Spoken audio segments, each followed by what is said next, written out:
All right, Keith. Everton shirt sponsor Stake is giving up its United Kingdom gambling license after an investigation into a porn ad. Is it difficult for them to continue as Everton's main sponsor? A bit of an odd one here. It is it's certainly a difficult one. I think the young lady involved was apparently giving out loyalty points to a large number of people, is one way of saying it. But I think the issue around this, it reminded me of when I had Chang, which was a Thai beer sponsor on the front of the shirt. They found that the value was actually just as good for them in Asia as it was actually in the UK. And I think Stake are saying basically the same thing, that they're going to carry on with the sponsorship because they're getting value outside of the UK market. Obviously, the UK market's a pretty busy one right now, and it's a pretty crowded sort of area. And so maybe they weren't seeing the numbers in the UK, but apparently they're seeing it big in Asia. So it's difficult in terms of the image and the publicity and the PR for Everton, but there is a contract in place, and in some ways it may raise a sniggering giggle from some of the fans. But I think we'll move on with Stake as a sponsor. And the first test event happened at the new stadium, an under-18s match. How did it go? Any big findings? Any big issues? What's kind of the general consensus after that big first test match? Well, I've got to say, I was watching it very closely. I didn't actually go last night, but I did watch everything very closely and watch the live stream.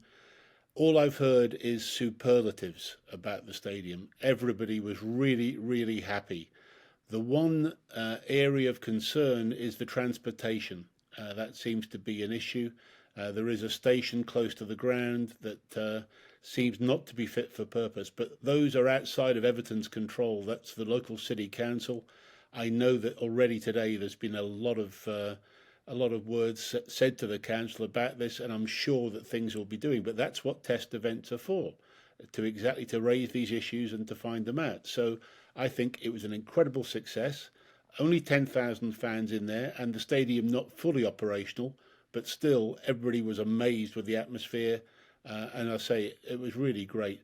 The best phrase I heard was saying that if you think of Goodison as the grand old lady, she's now got a granddaughter who's a supermodel. And that's what I thought was really good.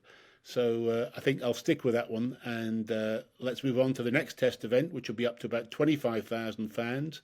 And then the third one will be at full capacity. So all good so far, everything on track, and everybody very happy. And from all I know, apart from transportation, the stadium itself performed really well last night. The catering was well received.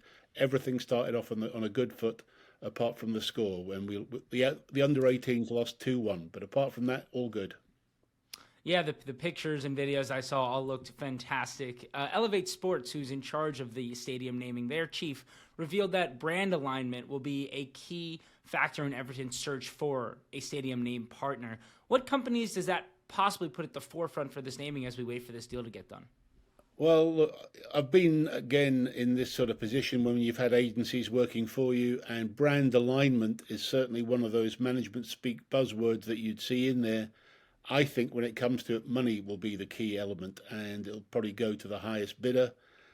Look, you wouldn't expect an airline to be absolutely key or brand aligned because Liverpool Airport isn't that big for long haul. But nevertheless, I've got a feeling it may well end up being an airline.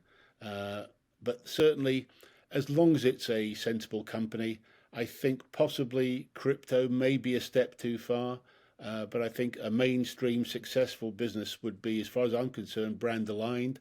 Something would also be brand aligned if they were authentic, traditional. That would also be on brand. But I think it will be the size of the check that's going to make the biggest difference.